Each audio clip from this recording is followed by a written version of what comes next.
Good evening, everyone. Welcome to another edition of Scotland at 7 with me, Gordon Ross, on November the 5th, of course, bonfire night this evening. Joining me in the studio this evening to comment on the latest news from the US presidential elections are Kat Cary. Welcome to the programme, Kat. And Kat is a graduate student at Edinburgh University, I believe, Kat. A master's, I beg your pardon, a master's student at Edinburgh University. I do apologise. Anyway, welcome, Kat. And also saying in with us this evening is Will McLeod, who is another American who's here to comment on the happenings across the pond. And hopefully, as we go through the evening, we may hear a result.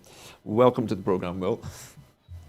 Thank you for having me. I'm here in Richmond, Virginia, and I've been doing some work on this election for my local candidates. And I'm a longtime political operative and trades unionist. So.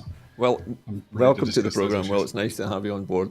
Now, before we go much further, I need to, first of all, start with the coronavirus update for today. And as of 2 o'clock today, a total of 1,018,582 people in Scotland have now been tested through NHS Scotland labs and UK government regional testing centres. Of these, 948,922 are confirmed negative. 69,660 were positive, and there are now 1,216 new cases of COVID-19. There are also 39 new reported deaths today of people who have tested positive.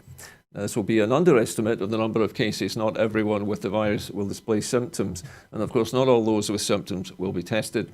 Of the people who have tested positive, 1,252 were in hospital last night, 95 of whom were in intensive care. The number of patients in Scotland who have now died from complications caused by coronavirus COVID-19 infections now stands at 2,966. This number only includes those who have died in hospital having received a positive test for the virus. The latest daily UK figures are unavailable at the moment, so we will not be able to bring them to you on this particular programme. But I can tell you that travellers arriving in Scotland from Germany and Sweden must now quarantine on arrival for 14 days. The requirement takes effect from 4 a.m. on Saturday, the 7th of November. A significant increase in cases of coronavirus, COVID-19, as well as a rise in the number of cases testing positive and the associated risk of importation into Scotland has led to the decision. Now, if you'd like to join the conversation here this evening, you can do so on Twitter by following us at Broadcast Scot and using the hashtag Scotland at 7. And now to today's main news and the US election results, or rather, not the results yet. The US elections continue to break records as Joe Biden leads the popular vote with 370,156 votes. That's a huge number. The largest number of votes for a presidential candidate in the history of the US elections, and Trump's vote is the second highest. It is possible that the Pennsylvania result will be determined by the end of today, although it will continue until tomorrow.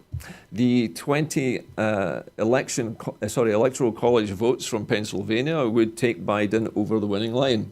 Joe Biden's lead in Nevada has slightly grown after a new batch of votes came in from Clark County, where Las Vegas is located. With the latest batch of ballots, Biden's lead has increased to roughly 12,000 votes, or about 1% of the total count. Meanwhile, Donald Trump's lead in Georgia and Pennsylvania continues to shrink as the states count their final votes.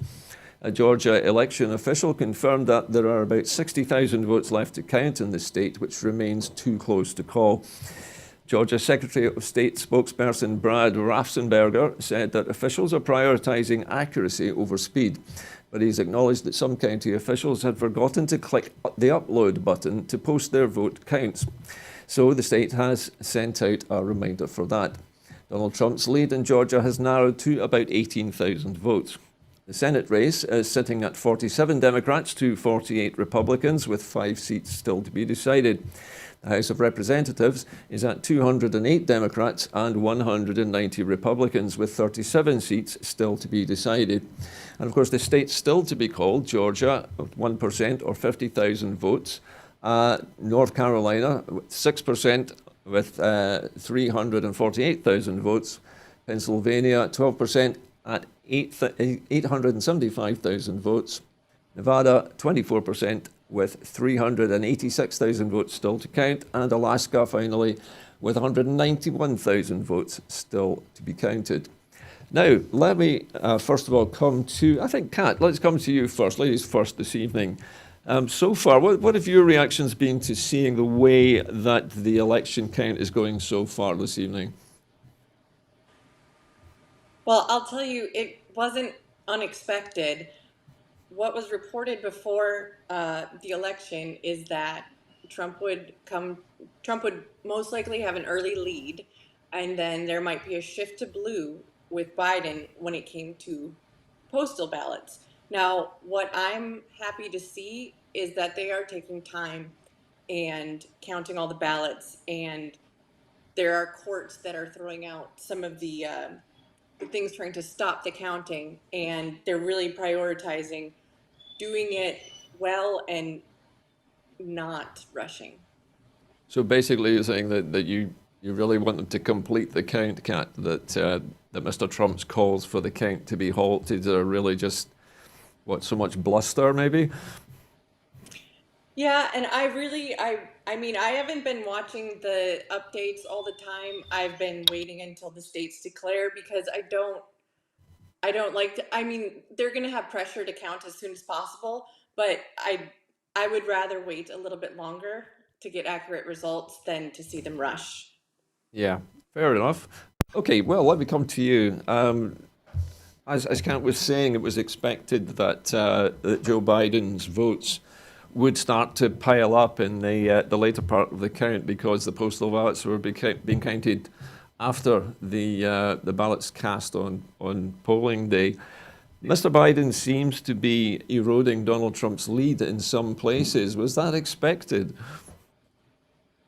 Yeah, that was absolutely expected. When it comes to the vote that we're seeing come in, when we look at Pennsylvania, we're looking at the suburbs of Philadelphia, and we're looking at Philadelphia itself, and we're looking at Pittsburgh. There are somewhere between 600,000 and 800,000 votes out. And what people on the ground are saying to our news stations over here is that Joe Biden is winning those votes either 8 in 10 or 9 in 10 because they're very solidly blue areas. And he's actually overperforming the vote that he would normally be receiving because so many Democrats voted by mail. And that's this, some people called it the red mirage, some people called it the blue shift, but that's the dynamic that's going on in these areas and in Georgia. The one area that seems to be bucking this trend is Arizona, where Trump is catching up a little bit. But that's where the race stands from all the numbers I've seen and the counties that are still out. Well, can you tell me, because I mean, we live in Scotland, we're quite remote from this. Historically, the mail-in vote has been used before, hasn't it? But it hasn't been used to this extent before, has it? It depends on what part of the United States that you're in. I think Utah is one of the states that for a long time has had universal mail-in voting. There are several other states that have. As far as nationwide, no, but there has been a real push to allow for mail-in balloting because it's less expensive and easier for people to just take a ballot out of the mail and send it in than to go to a voting location, especially when we sometimes have 10 to 15,000 people per polling place, which leads to those long lines you may have seen in the news. Yeah. So it's easier, instead of setting up all these polling places when there's no public land or public space to do them in, just to move to a voting system, so which is based on mail. I guess in Scotland, we're not used to a country being as large as that and having such large spaces between polling stations. Okay, well, listen, I'd like to move on, if I may, to Mr. Trump's campaign lawsuits. The Trump campaign has threatened to take legal action against all of the counts still to be determined and to try to stop the remaining postal ballots from being counted, with the president threatening to take it to the Supreme Court, although there are very limited pathways to pursue legal action beyond state court. Pennsylvania Attorney General Josh Shapiro criticized Donald Trump's campaign for suing to halt the vote counting in a pivotal swing state. I'm not going to let anyone stop that process of counting, Shapiro told MSNBC. These are legal votes and they will be counted. Shapiro accused the president of trying to draw election officials into a political battle when the focus should be on counting the remaining ballots.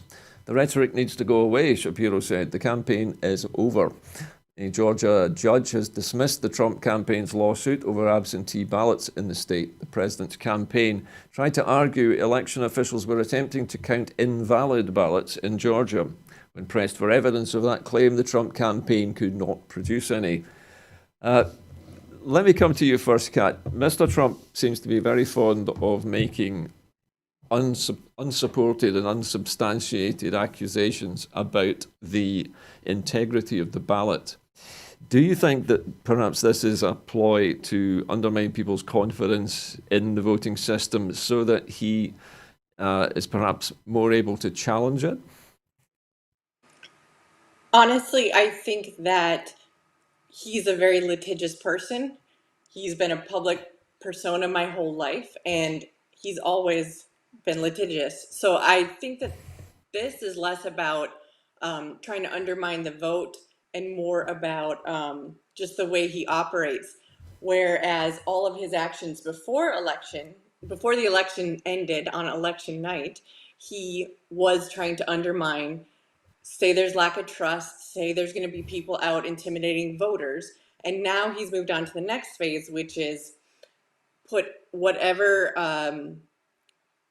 roadblocks, put any stumbling blocks in that keeps him in power, and to throw anything into question. But I don't think that all of these lawsuits are something that are specifically to undermine the institutions. So you don't feel it's to do with the institutions. Is it more about public opinion then, Kat? Is he trying to create what I suppose a lawyer would call reasonable doubt in people's minds? I don't think so. I think that the fact that some in one of the states he's trying to get the vote stopped, in another state he's trying to keep the vote open. I don't think that there is a cohesive narrative that he's chasing right now.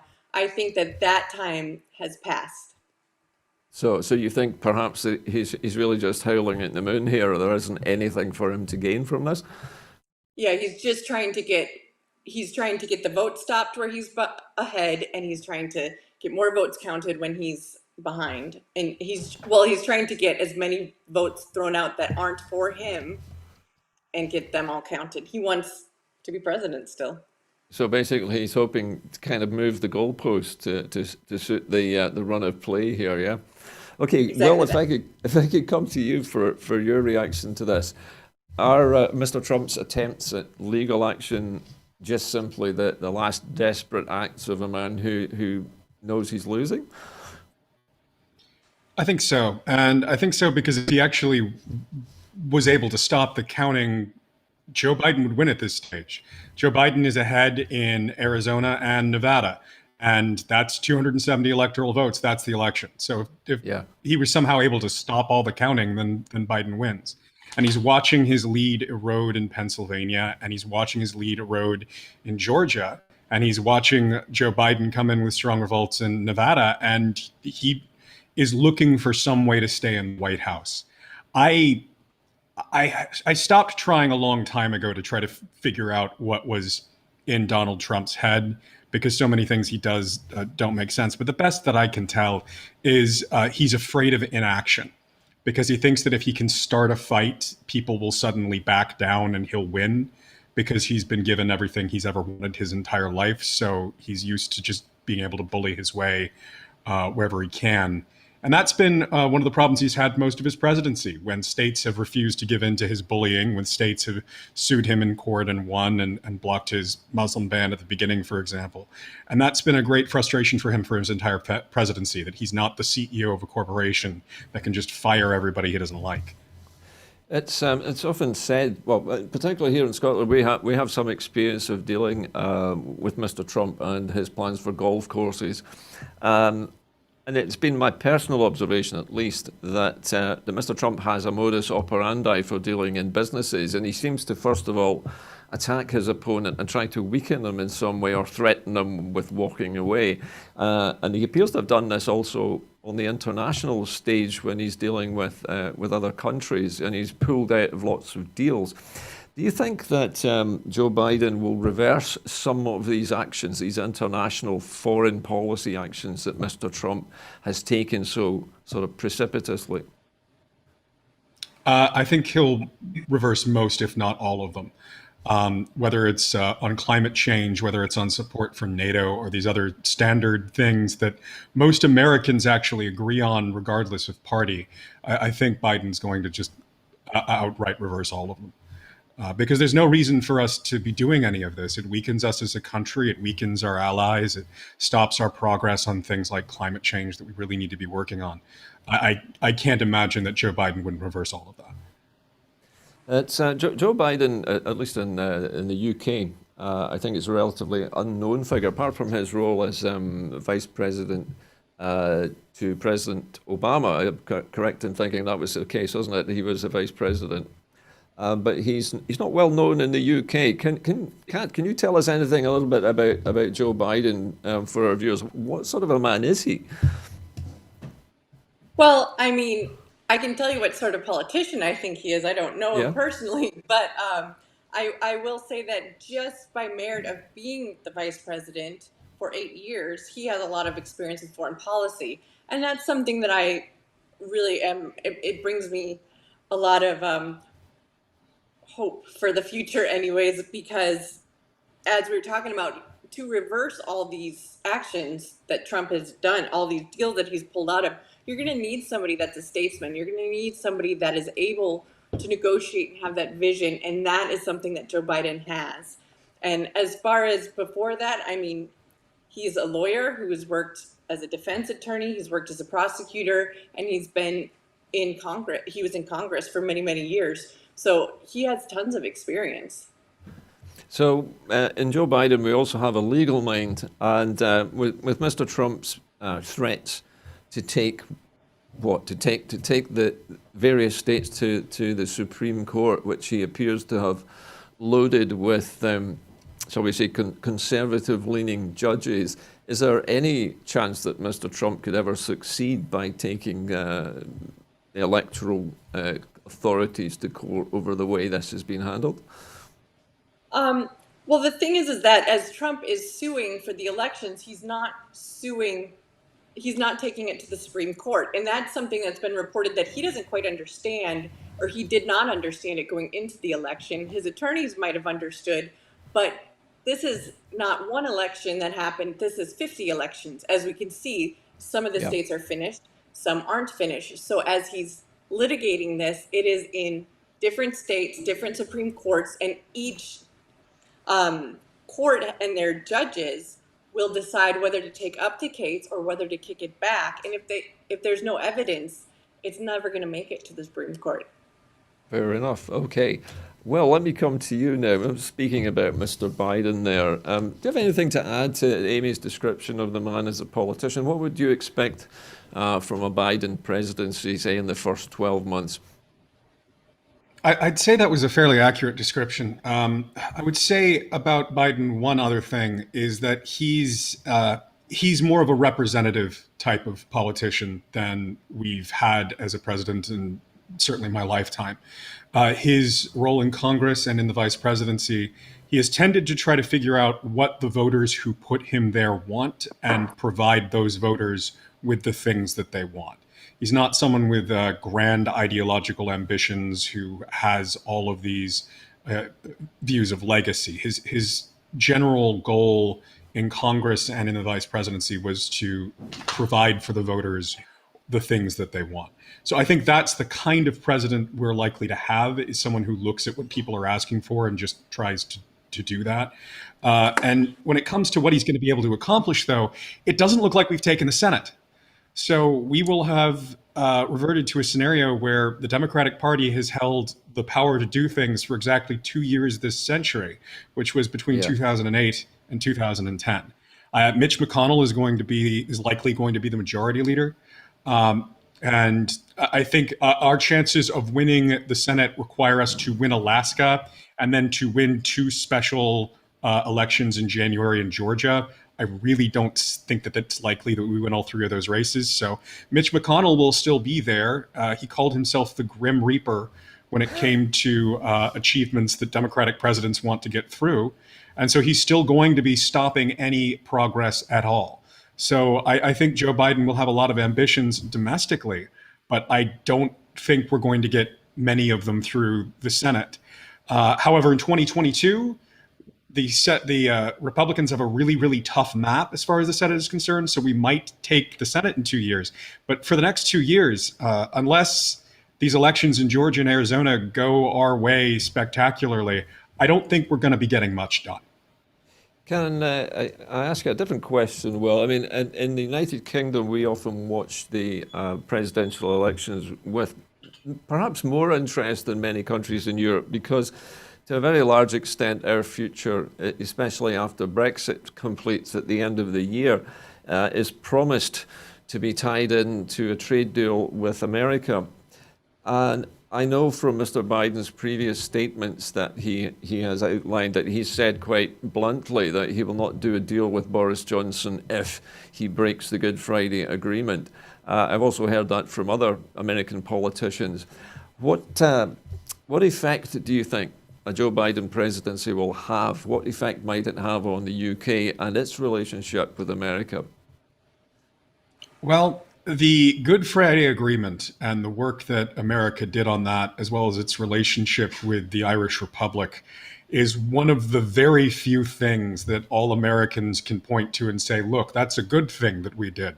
So Joe Biden and most people in Congress and in the Senate, including a lot of Republicans, will look at the Good Friday Agreement as something that absolutely must be preserved. So when Joe Biden says that he's not going to go into any kind of arrangement with Boris Johnson if the Good Friday Agreement is violated, I believe him. And if Joe Biden somehow wanted to do some kind of agreement, I think it would be stopped by a bipartisan group in the Senate if some kind of trade deal came through and violated the Good Friday Agreement. There are a lot of people as well who are Irish Americans and proud of that heritage in both parties that make up key voting blocks that these congressmen and senators rely on as well. So even if Biden wanted to, I don't see how any trade deal that violated the Good Friday Agreement after Johnson violating the Good Friday Agreement gets through Congress. I just don't see how that would be politically possible. Another interesting thought occurred to me while we were talking about that, because I think many people in the UK particularly kind of assume that the Democrats are, what shall we say, a little less likely to do a deal with Boris than the Republicans. But on the other hand, what you're telling us is that the issue of peace in Ireland is largely a cross-party, I would say sort of an article of personal belief, personal choice in this. And I think that may surprise people here that it does involve both parties in protecting the Good Friday Agreement. This is something we don't hear very much about here. It does, to the degree that there is a Republican congressman named Peter King who has been a long-time supporter of the Provisional Irish Republican Army and who's argued that the United States shouldn't see them as a terrorist organization. He's a Republican. There are people in both parties with various views on Ireland, but most of us agree that the Good Friday Agreement, at the very least, is something that must be protected. Okay, well, interesting. That leads me on to the next part of the program, and it is also involving, to some degree, armed people. Now, Mr. Trump's supporters, some of them armed, have been turning up at vote counts. Trump supporters gathered inside a vote counting center in Phoenix, Arizona yesterday night chanting "Fox News sucks." Now, although the channel has become synonymous with Trump's rise to power, in the last 2 days, Fox News has become the focus of the Trump campaign's anger after it made an early call on Tuesday night that the state of Arizona was going to Joe Biden. Two Trump campaign surrogates appeared outside the Pennsylvania Convention Center in a chaotic scene yesterday to announce that they were going inside to observe the counting of absentee ballots. They stood in front of a small group of protesters, loudly chanting to count every vote. Bondi and Lewandowski both held up a printed copy of the court order that appeared to secure their access to observe the polls.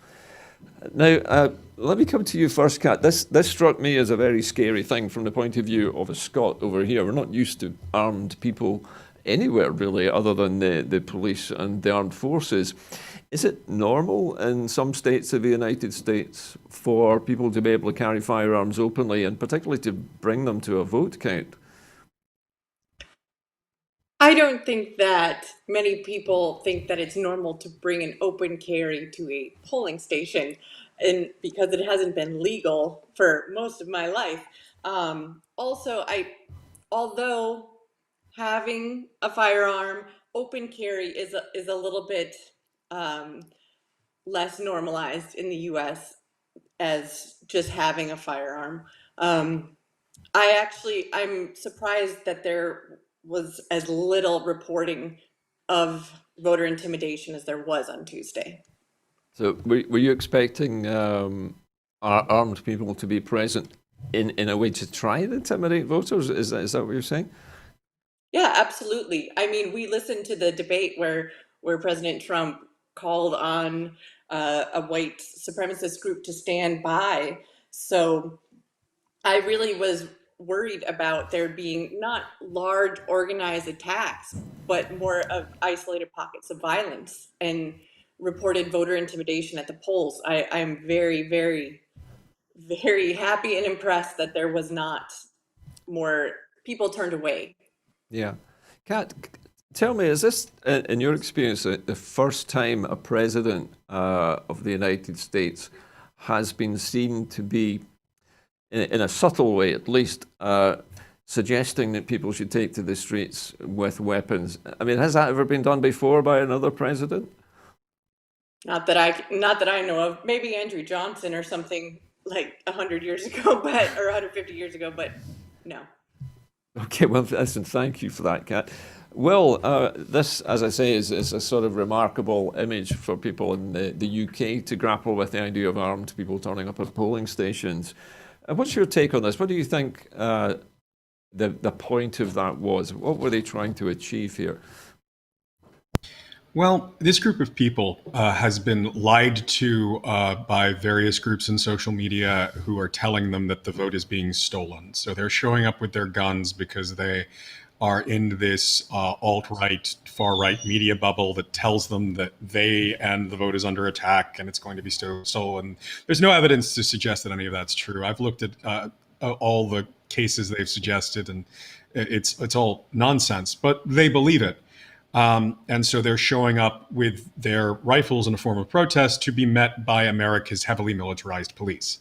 One of the other sides of those images is you see the protesters there with the guns, and the other images I've seen are on the other side of them are a bunch of sheriff's deputies who also have guns and armor plate and all the rest. I will say this: American citizens have been under attack by far-right terrorists my entire life. I remember the Oklahoma City bombing in 1995 when I was a child. There have been a number of attacks since then. And our FBI has told us that we have a problem with homegrown far-right terrorism. I know a lot of Trump supporters living here in a purple state that is trending blue, Virginia. I don't think we're going to see most conservatives and Trump supporters grabbing their guns and marching in the streets. I think it's going to be exactly as Kat described, that you will have isolated incidents of violence, just as we've had for most of my life. I think Trump has done a lot to encourage that violence, but it's always been there. And a lot of it was a reaction to Obama as well, if you look at the siege at the Malheur Wildlife Refuge. So this is something we have to deal with in this country right now, unfortunately. But it is one of the facts of life of the United States as it stands. Okay, well, listen, thank you, Will. Moving on from that to the so-called peaceful transition, the Biden camp today published their transition website, although this is to comply with a legal requirement, and it is not Biden jumping the gun by claiming victory before the results are in. concern remains that armed Trump supporters will refuse to accept the results if Trump loses, particularly if the incumbent president might appear to encourage unrest through his social media accounts. Now, okay, we have, I suppose, just talked about this, but can you fill us in a little bit on the peaceful transition? This is not something many people have heard about, Kat, in the UK. What does it mean? Are you talking about the transition plan for? This peaceful transition, this transition website. I mean, the transition plan is more of a administrative action on the part of the incumbent president, or it's for, it made the news last time that Trump didn't have a plan because he won and he was not prepared for it. So this is something that every single person who's on the top of the ticket is expected to provide. Right, so this would be something that anyone running for president would be expected to have a plan for how they're going to accept the transfer of power. Yeah, I mean, this is a new president comes in and then they have their own staff and things like that. They can have policy goals. I'm not an expert on what the transition plan would look like. But it's largely administrative from what I understand. Yeah, and the question, of course, whether Mr. Trump accepts defeat in the first place. Well, what do you think? Do you think Mr. Trump, if he is defeated, will accept it? Or is there going to be trouble? Do you think he's going to go out with a bang or a whimper? I think we're going to see a temper tantrum of unimaginable proportions when he loses. I think that's a given. He doesn't do anything quietly. However, I know a lot of conservatives. I know Trump supporters that I have talked to. I don't see any of them marching in the streets or sparking a revolution. Because most Trump supporters I talk to say, yes, we know he's a liar. But there's this one economic thing I care about, and that's their whole argument as a single issue voter. I think there's a minority of his supporters that are fully into the alt-right Twitter sphere where everything he says is true. I think most of the people who voted Trump aren't particularly interested in supporting him. They just are Republicans that want to vote for a Republican. And I really don't see him being able to do anything about that, especially even if you talk to these guys who are survivalists. And when I was a protester at Occupy Wall Street, some of the survivalist guys showed up. They know that they have AR-15 rifles and the National Guard has tanks and strike aircraft. I don't think even the militia movement thinks that they can pick a fight with the US government and win. I genuinely don't believe that they're that dumb, really. So I don't see this turning anything other than sporadic violence. Okay, well, let's hope not anyway. Well, now to turn on the sixpence and head back towards the United Kingdom for the next item of news. And the extension to the furlough scheme is going to extend till March.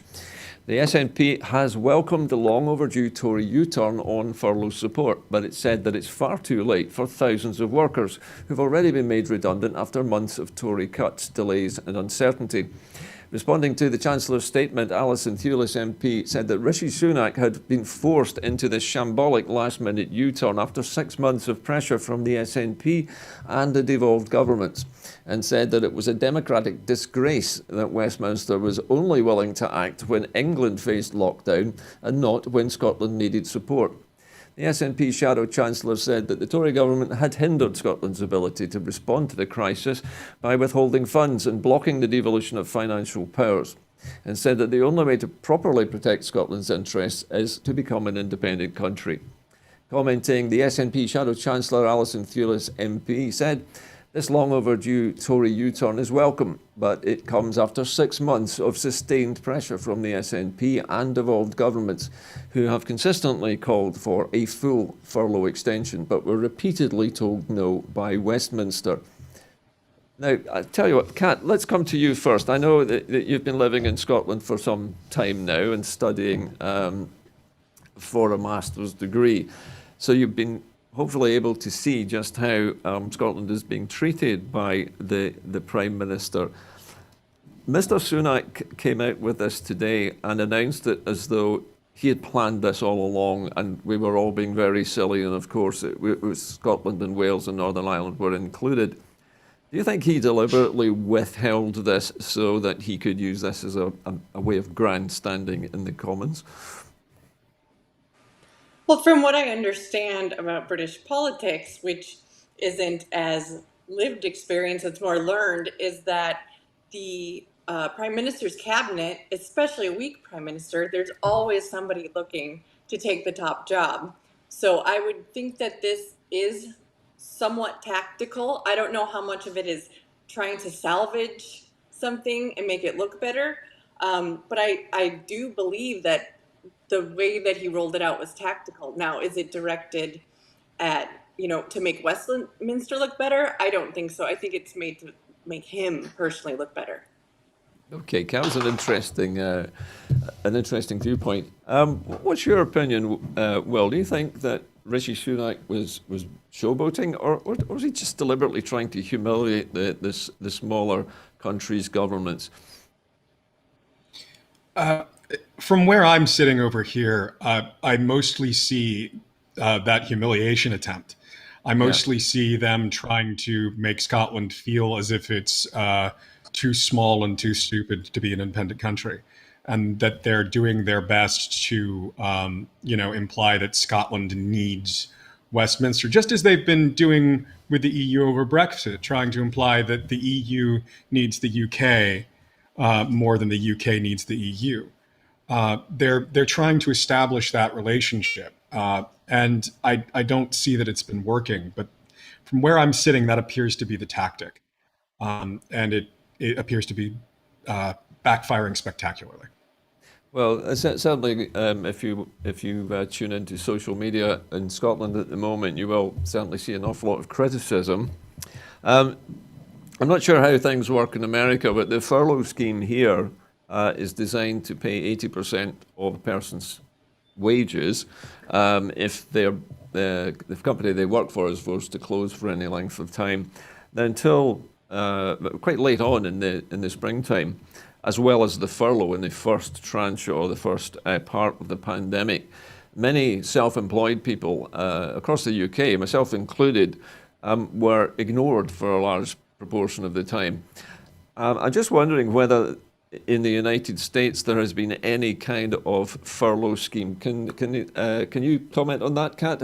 Is there anything that you know of in the United States similar to this? Oh, it varies so widely, but from state to state. And I know that the furlough scheme that was through Congress expired. So I'm afraid that I don't have any specific account of that.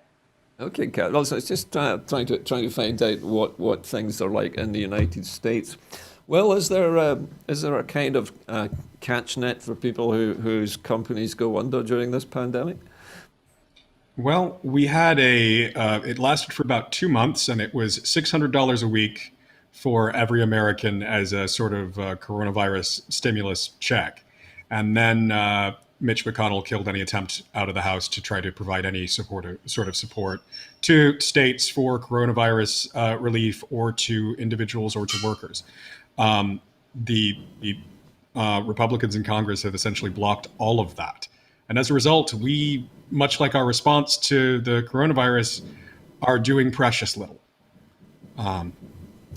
So you feel Americans really have been left with nothing? That if the companies are forced to close, that they're simply unemployed and they have to find work somewhere else? Unless the state that they live in has been able to cobble together some kind of support plan, Americans have been left with nothing, essentially. Okay. And most of our states are already hurting economically because of the loss of tax revenue caused by the economic slump of COVID. So yeah, most of us have been given nothing at all. Okay. Well, listen, I'm going to move on. So, on a similar theme this evening, Sainsbury's, the supermarket chain, is to cut 3,500 jobs in the UK and close over 400 Argos stores across the country. Up to 3,500 jobs are expected to go at Sainsbury's as the supermarket closes about 420 standalone Argos stores, as well as all meat, fish and deli counters. The retailer, which employs 172,000 people, said that about 150 Argos stores would be would be moved into its supermarkets as a part of an effort to save more than £600 million in costs over the next 3 years. The changes come as Sainsbury's, the UK's second largest supermarket, said that 40% of its sales were now online, compared with just 19% a year ago, after a dramatic change in shopping habits during the pandemic.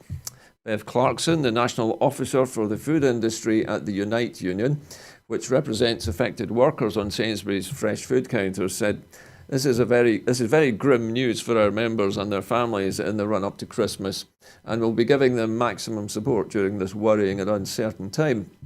The company is aiming to find new roles for thousands of staff affected by the changes, but expects that 3,500 could leave despite plans to increase the overall number of people it employs by 6,000 by March. Most of the new roles are linked to expanding the group's online services. Sainsbury's plans to increase the grocery home delivery capacity from just over 700,000 slots a week to 760,000 by the end of the year. The move follows a doubling in online sales in the half year to the 19th of September, as more customers chose to avoid physical stores during the pandemic. Okay, now we're going to move along to Scotland's food and drink sector, which had issued a warning about the perilous Brexit situation.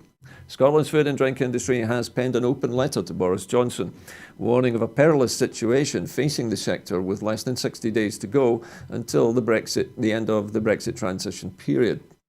Industry leaders, including the National Farmers Union, the Federation of Food and Drink and the Scottish Seafood Association, have now called for a 6-month grace period from the end of the transition period.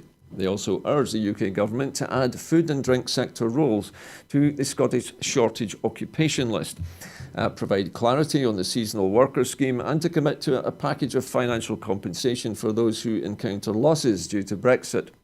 The group has yet to receive a reply to a letter and a request for a meeting sent to the Secretary of State for DEFRA, George Eustace, 7 weeks ago, which they describe as enormously disappointing. Now, Kat, I know that you'll be aware that Brexit is looming here in the UK, and Scotland's food producers are one of the most vulnerable groups in this particular instance, because they export so much surplus food to the European Union. How important do you think it is for a government, especially one which is planning to take 4 countries out of Europe, how important is it for them to make provision for these businesses to try to survive in this new environment?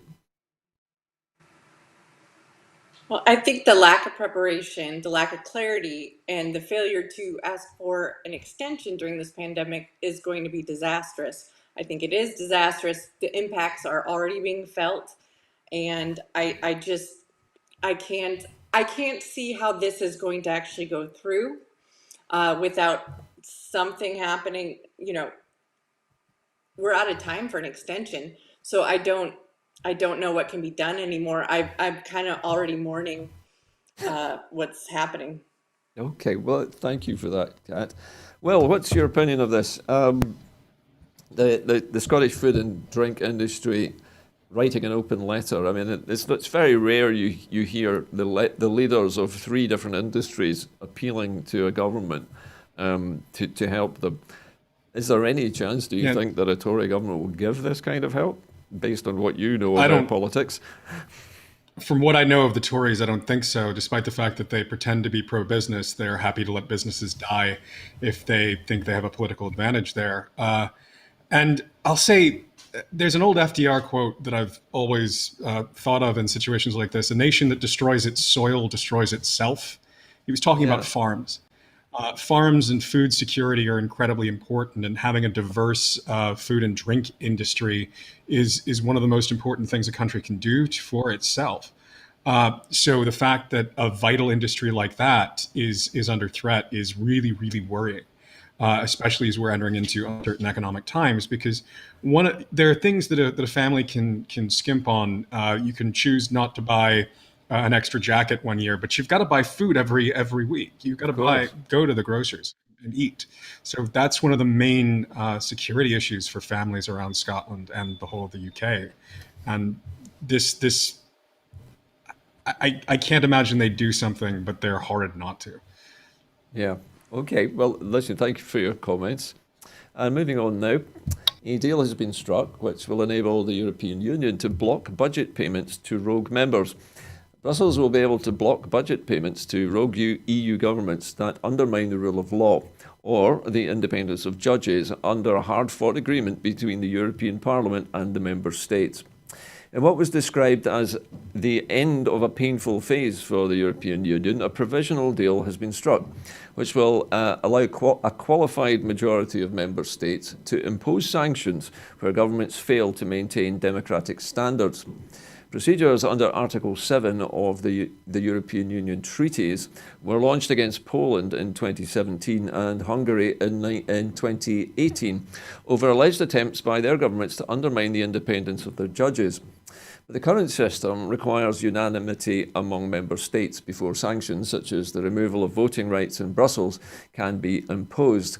The right-wing governments in Poland and Hungary have said that they will protect each other from such measures.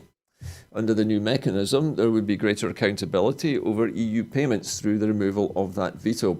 The European Commission will establish whether any principles have been violated and then propose sanctions.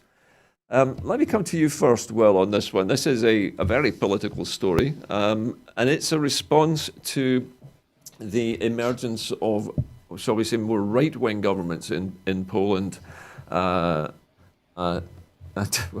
else? And Hungary, I beg your pardon. Is this enough, do you think, for the European Union to try to regain some control over the extreme political movements in these countries? Or do you think maybe that this is mostly a gesture? I think this is the EU moving in a slow and pragmatic way to try to deal with what is a major problem, which is the rise of authoritarianism in Europe. As I understand it, one of the main goals of the European Union and one of the main reasons for its existence is to defend democracy in a part of the world where both right-wing and left-wing authoritarian governments had once existed, and to kind of maintain sort of, freedom, liberty, democracy, those sorts of things for the citizens of Europe, and to prevent armies from marching across it again over ideology. So to try to defend against authoritarianism slipping in through the back door is important. The EU can move at a glacial pace, but I think that that's part of the EU's process, is that they have to make sure that everyone's agreeing to the steps that are being taken before they can be taken. And I'm not sure if this will be effective or not, but the direction of travel is important. And I'm glad they're at least moving in this direction. Oh, okay. Thank you, Will. Kat, what's your opinion of this? The European Union is trying to put a lid, I think you might say, on the right-wing extremists running a couple of the member states. Is this something that that you think is going to work, or is more going to need to be done, do you think? They seem to be closing ranks together to protect each other from this, according to this report. Well, Hungary and Poland have been protecting each other, because before this, it was with the unanimous vote to take any sort of action, they would have needed either Poland or Hungary to vote against the other. So this Yeah. is actually something that is it's real progress, and it's necessary progress, because with the pandemic funding and all the relief aid, these governments could have just used it as a personal, like a cash machine. They could have just taken all the money, not given it, done whatever they wanted to the courts, the rule of law, and not given it to any of the people. So while I don't want the population that is under these governments to suffer it, the EU does not have a military. The only way that they're going to be able to enforce their rules for not the authoritarianism outside the EU, but the authoritarianism growing in their own backyard. You're going to have to weed it out somehow. And this is the only way that I see practical that they can do quickly enough to prevent it from all the coronavirus funding being Yeah. taken by these regimes. It seems that what this piece of legislation does is it allows the other nations of the EU, the other 25, I think it is, of the remaining nations, to act together against these two, where normally that veto would have ended it if one of them had voted against it. Is it? Correct. Do you think it's?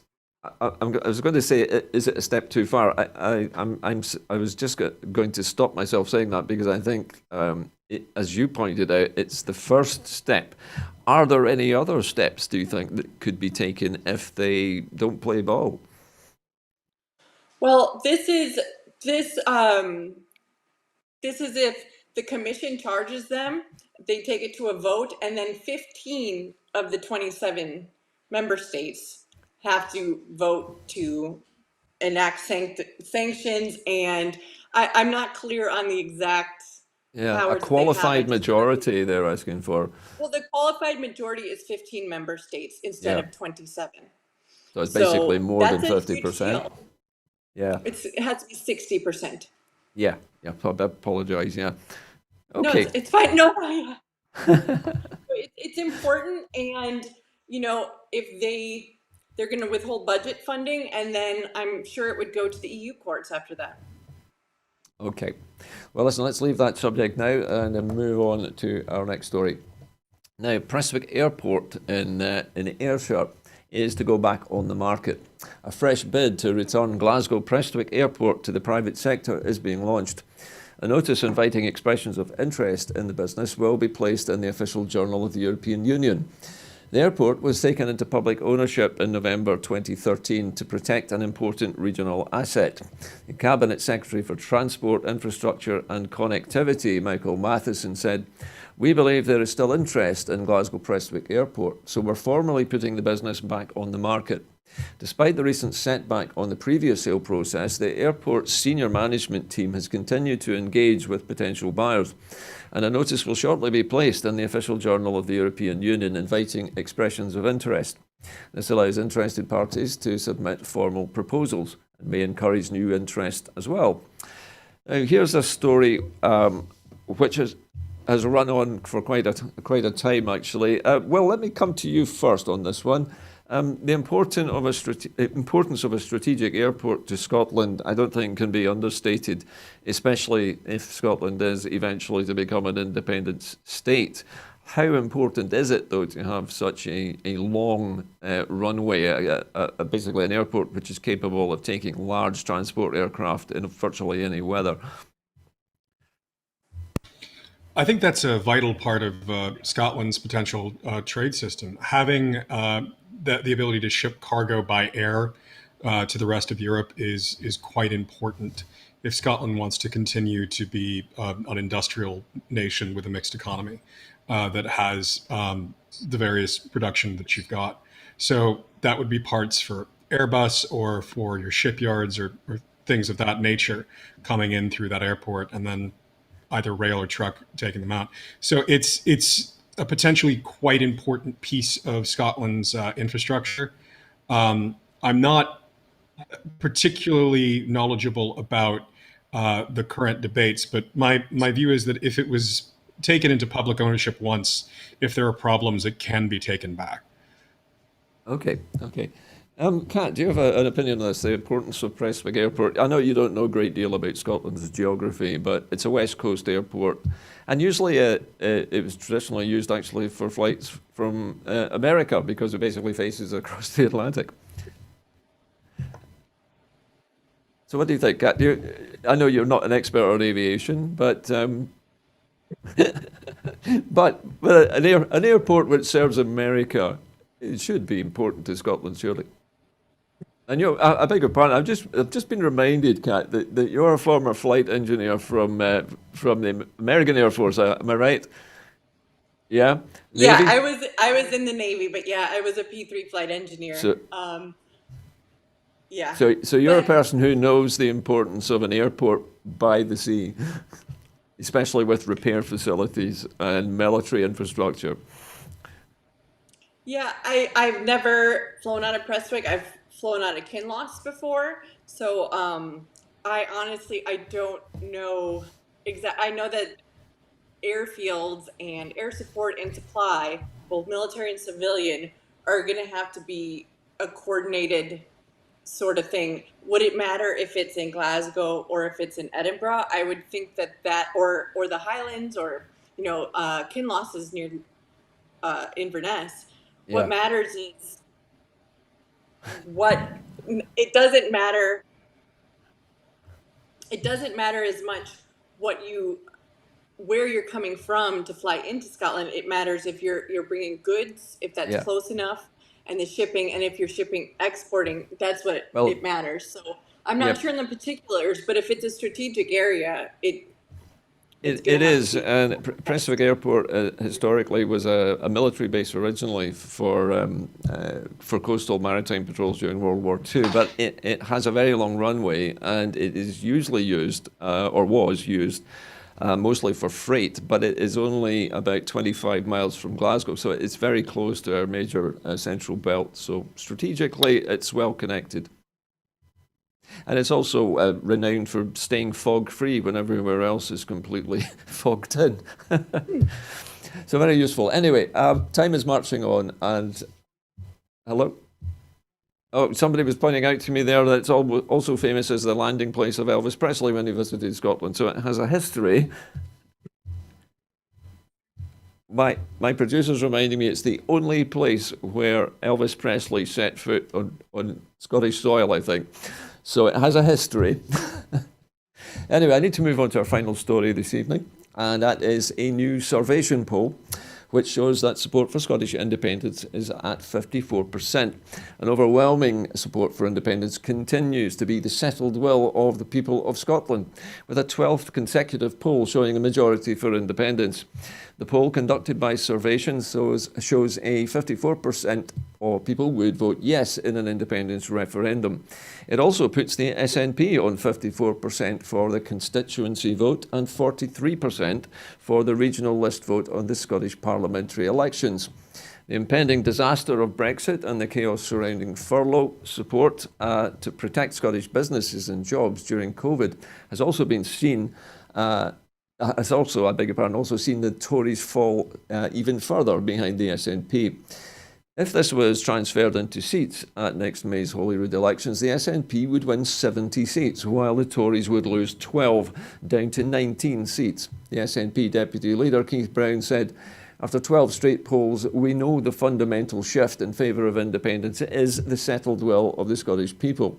We must have the right to decide our own future, instead of being under the control of governments we don't vote for, led by the likes of Boris Johnson." Well, to finish up this evening with a very brief comment, are you pleased, Kat, to hear that support for Scottish independence is holding quite solid? Absolutely. It's not unexpected. I fully expected the increased support that we've experienced since the pandemic to be steady and strong support that didn't go away. So I'm glad to see it. Thanks, Kat. What about you, Will? Are you happy to see Scotland's people settling on independence now and being for it?